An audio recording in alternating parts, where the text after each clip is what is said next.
अंतर्मनाचा वेध घेणारे news channel star city one.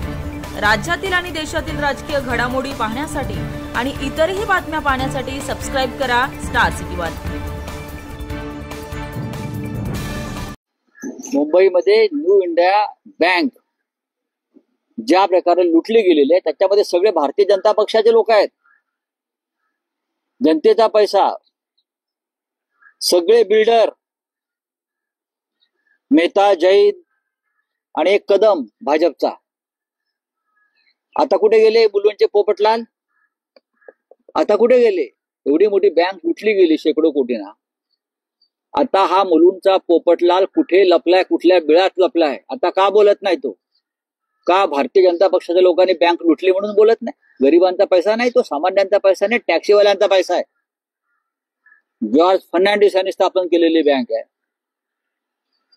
आता तुमच्याकडे कागदपत्र पुरावे, आता ते ईदीकडे का जात नाहीत? आता ईदीला का सांगत नाहीत?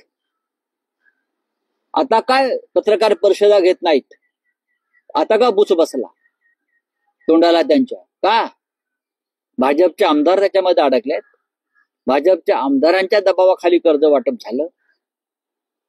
बोला ना, देवेंद्र फडणवीस यांनी उत्तर दिलं पाहिजे याच्यावर। काय गुन्हे दाखल करताय तुम्ही? कोणाला गुन्हे दाखल करताय? सगळ्या बिल्डर ज्यांना पैसे मिळाले ते सगळे भाजपशी संबंधित आहेत आणि RSS संघाशी संबंधित आहेत। ही अत्यंत गंभीर गोष्ट आहे। या देशामध्ये विरोधी पक्षाच्या लोकांना एक नाही आणि सत्ताधाऱ्यांना दुसरा नाही कोण